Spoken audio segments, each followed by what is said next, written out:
네, 반갑습니다. 오늘 밸류 체인에 대해서 이야기를 나눌 텐데요. 아쉽게도 이 밸류 체인만 가지고 이렇게 따로 그 HBR 아티클이 나온 거는 없어요. 근데 이게 당연히 안다는 듯이 자주 언급이 되기 때문에 오늘은 이 얘기를 좀 해드리고자 합니다.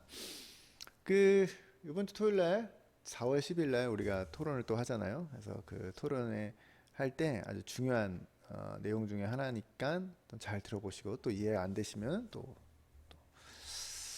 활발하게 또 질문도 하시고 제가 대답도 해드리고 제가 아는 범위 내에서 그랬으면 하는 바람이 있네요. 자, 이 밸류 체인이라는 거는 1985년도에 나왔던 책 Comparative Advantage, 뭐 경쟁 우위라는 책에서 소개가 되었습니다. 거의 굉장히 두꺼운데 거의 그 책 하나가 저거 하나 설명하는 거라고 보셔도 될 정도로 어, 중요하게 다뤘는데요. 그래서 무슨 내용이 들어가 있나 한번 보시면 밸류 체인은 아마 찾아보시면 많은 그림들이 나올 거예요. 밸류 체인이라고 뭐 네이버든 구글이든 찾아보시면 많은 그림들이 나올 텐데 크게 두 가지로 나옵니다. 밸류 체인이 뭐야? 가치 사슬이라고 하죠. 가치 사슬. 가치를 만들어내는 사슬. 그럼 크게 그게 뭐야? 하면 크게 두 가지로 나뉘어집니다. primary activity, 뭐 주된 활동들, 뭐 그다음에 support, 지원해주는 활동들.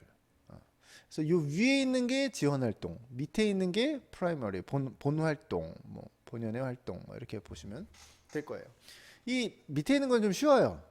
그냥 딱 봤을 때 알 수 있을 때, 가령 예를 들어서 우리가 상품을 만든다고 했을 때 상품을 실제 만드는 거는 이제 오퍼레이션이라고 볼 수 있는데 그 만들려면 뭔가 재료가 있어야 되잖아요. 그래서 뭔가 투입하는 뭔가 재료 같은 걸 들여오는 걸 이제 인바운드 로지스틱스라고 불리고 이제 오퍼레이션으로 조립을 해서 이제 밖으로 내보내는 걸 이제 아웃바운드 로지스틱스 한 다음에 그걸 마케팅해서 판다.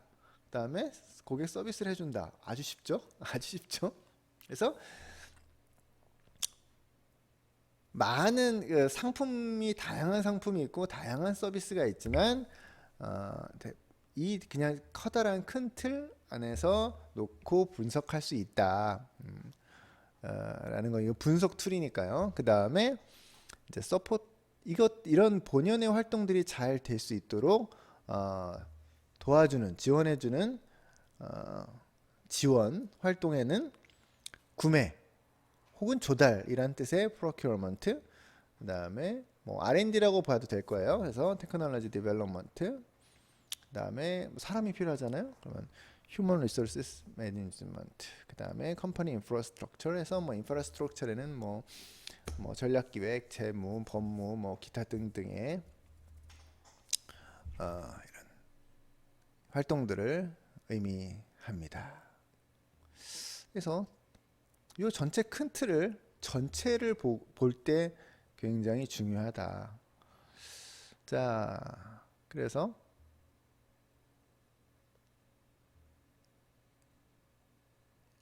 다음으로 넘어가 보면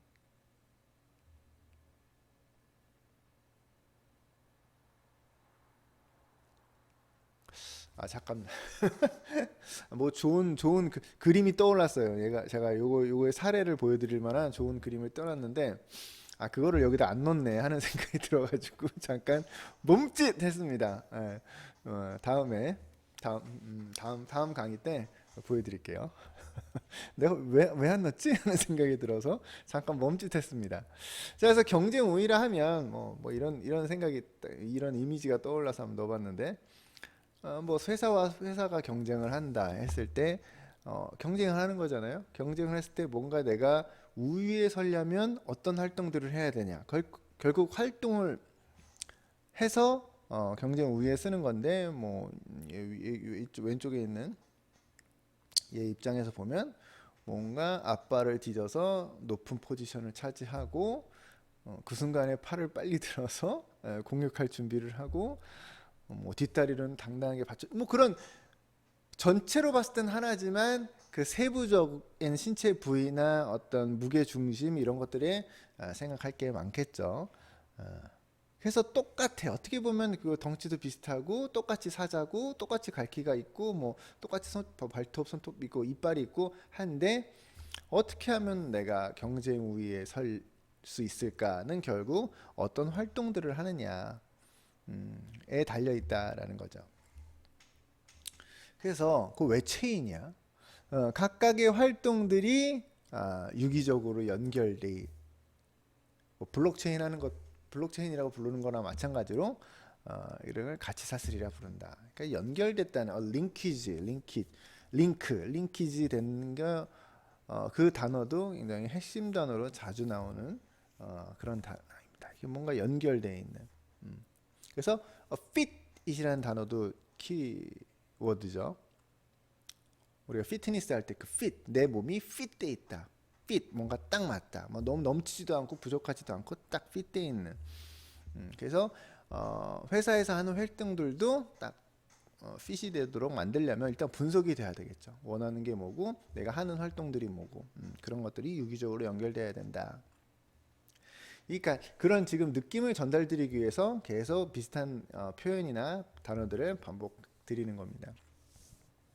그래서 그 책 안에는 가치에 대한 정의도 나오는데 그 구매자가 돈을 지불할 만큼의 무엇인가를 가치라고 하죠. 뭐 많은 의미를 담으려면 뭐 수도 없이 많겠지만 이제 기본적으로 그냥 머릿속에 딱 떠오를 때 자본주의 사회에서 돈 주고 살 만한 가치가 있는 뭐 활동들 그게 만들어졌을 땐 상품이나 서비스가 가치가 있다 없다 뭐 이렇게 판단을 이야기를 한다라고 이야기할 수도 있겠죠. 그래서 what buyers are willing to pay. 그러니까 아직 내지는 않아도 돼. 꼭 사야 되는 건 아니지만 그런 의지가 있는 그만큼의 무엇인가. 가치란 단어를 우리가 참 많이 사용하지만 그게 뭐야라고 했을 땐 참 설명하기가 쉽지가 않죠. 자, 이건 제가 만든 그림인데 한번 잘 보세요. 회사가 하는 비전 경영이라 했을 때 어떤 비전이 있어. 내가 이루고 싶은 꿈이 있어. 그거를 달성하려면 뭔가 그 판을 봐야 돼요. 그 판을 우리는 멋진 말로 인더스트리라 부릅니다. 어떤 산업에 있어? 넌 어떤 산업에서 어떤 분야에 계세요? 하는 게 결국 어떤 산업에 있느냐는 거죠. 근데 그거를 이렇게 관찰한다고 보이는 게 아니에요. 뭐 어떤 툴을 가지고 분석을 하죠. 어떤 모델을 가지고 분석을 하는데 대표적인 게 우리가 지난 시간에 소개해드린 이런 5포스 모델 같은 걸로 보고 우리 산업은 어떤 산업이지? 라고 이제 분석을 할 수가 있고 그렇게 이제 분석을 하다가 이런 모델에서 분석한 이런 틀에서 봤을 때 우리 회사는 이런 위치를 차지했으면 좋겠어. 뭐 싸거나 좋거나 전체를 다 하거나 어떤 좁은 포커스된 분야에서 하거나 뭐 이런 큰 틀에서 어떤 뭔가 이렇게 목표, 비전을 수립할 수가 있고 포지션이라고 하죠. 포지션에 대한 어떤 비전을 가질 수 있고 그걸 하기 위해서 의도적으로 어떤 활동에 집중하는 거죠. 그 포지션을 차지하기 위한 그게 전략이고 무조건 선택과 집중이 아니라 전체를 보고 분석해서 그 다음에 선택하는 그게 전략이라고 했고 그 전략대로 하기 위해선 무엇을 해야 하는지 착착착착착착 전개해 가는 걸 우리는 기획이라고 하고 기획 영어로 플래닝을 하고 그 기획을 했을 때 최종 단계에선 실제로 무엇을 해야 될지 계획이 나오겠죠. 근데 요 구도라는 게 어떤 개념에 이제 맞는 것 같아 했다면 저 밸류 체인은 요 윗부분에 들어갑니다. 무엇을 해야 할지 하고 전체를 볼 때 굉장히 유용한 틀이 저 밸류 체인입니다. 어떤 경영을 분석하고 뭔가 계획을 세울 때 사용하는 툴들이 굉장히 많은데 어떻게 보면 저건 이제 원조? 식당에서도 원조가 있죠. 밸류 체인은 원조라고 보시면 될 거예요. 그거는 이제 이 원조를 가지고 뭐 이렇게 저렇게 바꾼 것들이 이제 많은 다양한 모델들이 있는 거죠.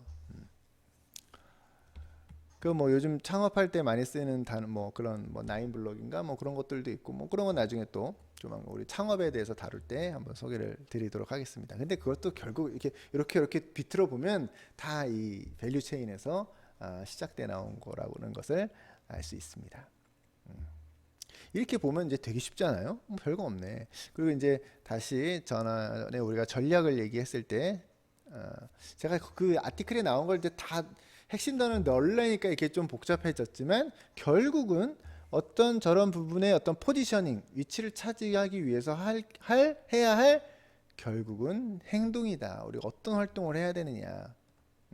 그래서 거기에 나온 정의에서 요거를 이제 강조했죠. 가치 있는 어떤 포지션을 차지하기 위해 어떤 행동을 해야 되느냐.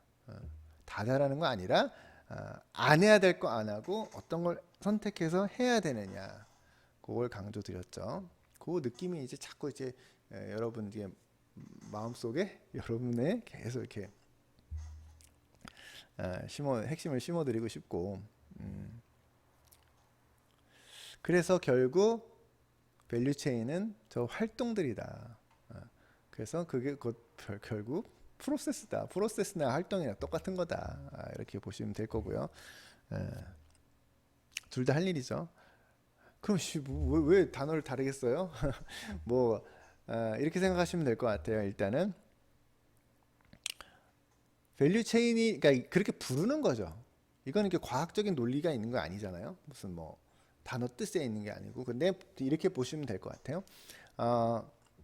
제일 상위에 있는 할 일 중에 회사가 뭔가 기업이 뭔가를 해야 돼 했을 때 개념적으로 제일 상위에 있는 게 저 이런 가치 사슬이고 밸류 체인이고 그 쪼갤 때 제가 착착착착 전개한다 그랬잖아요. 크게 쪼갠 그 다음 단계가 프로세스라고 보시면 되고 그 프로세스를 또 쪼갰을 때 어느 순간 이제 액티비티가 나온다. 뭐 굳이 나누자면 그렇게 보시면 될 거다.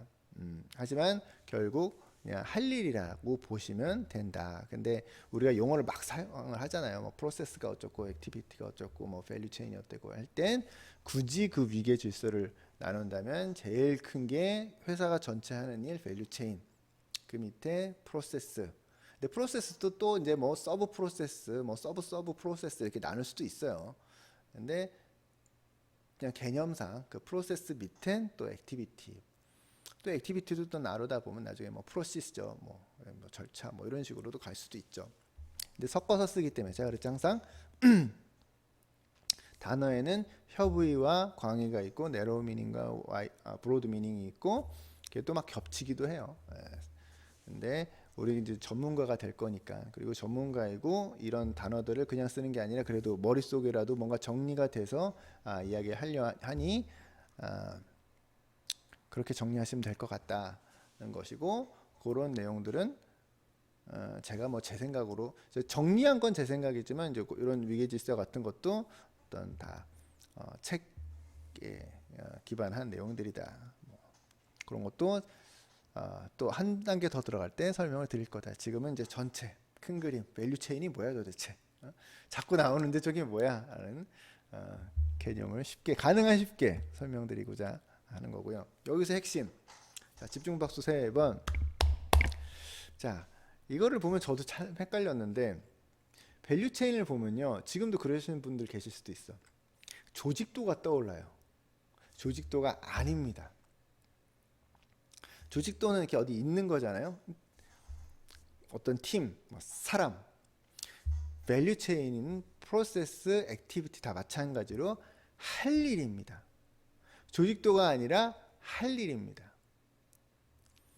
이 개념을 이해하시면 정말 이 밸류 체인의 프로세스 개념을 아주 확 이해하고 가시는 거예요. 우리 회계했었죠, 회계. 그 스탁 개념, 뭔가 쌓이는 개념, 너 돈 얼마 있을 때 그런 개념이 뭐 굳이 나누자면 저 조직도라면 사람이 있어, 뭐 자산이 있어, 인적 자산이 있어 그런 조직도. 그러면 이제 뭔가 매출 같은 흐름, 그게 이제 밸류 체인이라고 보시면 될 것 같아요. 실체가 있는, 실체가 있다고 해야 되나? 쌓이는 그런 개념과 흐름의 개념. 그래서 밸류 체인은 흐름의 개념이다. 하는 일, 한 일, 언제부터 언제까지 한 일, 해야 할 일, 그런 거다. 그 개념을 이제 확 여러분이 가고 계시면 많은 것들이 이해가 되실 겁니다. 그럼 밸류 체인을 왜 이렇게 강조하느냐? 결국은 이게 나중에 IT와 연결됩니다. 할 일을 IT가 대신을 해준다든가 어떤 역할을 한다. 근데 이걸 사람, 조직으로 보면 참 그런 거죠. 뭐 로봇가 대체하나? 로봇이 대체하나? 이런 그런 게 아니라는 거지. 그 일을 누가 할 거야? 사람이 할 거야? IT가 할 거야? 뭐 나중에는 인공지능이 할 거야. 그렇기 때문에 이 프로세스를 분석하는 밸류 체인을 전체 구도를 잡는 게 굉장히 중요합니다.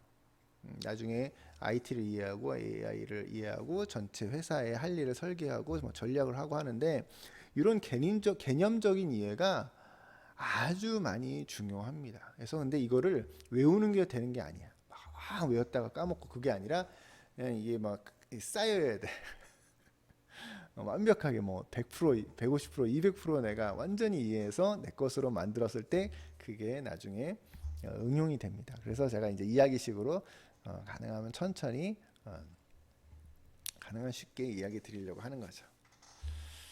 자, 그래서 이런 얘기도 있습니다. 여기서 의미 있는 그 원가 분석. 그러니까 그 원가라는 것도 결국 그 일을 했을 때의 원가잖아요. 그래서 의미 있는 유의미한 원가 분석은 이런 활동들, 프로세스들을 별로 분석하는 것에 의미 있다. 그냥 전체 비용 얼마 들었어? 그런 게 아니라. 그래서 이 활동별로 원가 분석을 하는 게 중요해지는 게 나중에 이거를 사람이 하는 게 유리한지, IT한테 시키는 게 유리한지, AI한테 시키는 게 유리한지, 뭐 IT와 AI가 뭐 분리된 것처럼 얘기하는데, IT 그냥 IT라고만 할게요 일단. 그러면 원가 분석이 돼야 되는 거 아니죠. IT로 하는데 얼마 들어, 사람이 하는데 얼마 들어, 이렇게 하다 보면 의사결정이 숫자 기반의 의사결정이 되는 거죠. 그래서 나중엔 그렇게 하더라도 일단 처음에 우리 회사가 어디로 가려고 하지? 그 포지션을 차지하기 위해서 우리 뭘 해야 되지? 뭐에 집중해야 되지? 그거 하려면 우리가 어디에 집중해야 되고 그거에 대한 비용이 어떻게 되지? 이게 결국은 전체 큰 틀에서 보는 거고, 그런 데서 이제 사업기획, 전략사업, 뭐 이런 게 나오는 거죠. 전략기획, 사업기획 이런 게 나오는 거죠. 그래서 리더가 되고 혹시라도 여러분이 그냥 어떤 큰 조직에 혹은 어떤 조직의 일부 뭐 직원이 할지라도 이런 것들을 잘 이해하고 일을 하시는 게 훨씬 더 좋겠죠. 승진이 빠르겠죠. 연봉이 빠르게 올라가겠죠. 네. 이렇게 해서 개념적으로 오늘은 이 밸류 체인, 가치사슬, 이거 중요한 거구나. 지금 당장 이해를 못하더라도 중요한 거고, 뭔가 활동인 거고, 이런 거, 그렇구나, 그런 게 있구나라는 걸 이해만 하셔도 나중에 IT를 더 잘 이해하시는데 큰 도움이 되실 거다라는 말씀드리면서 오늘은 마무리 짓도록 하겠습니다. 수고하셨습니다.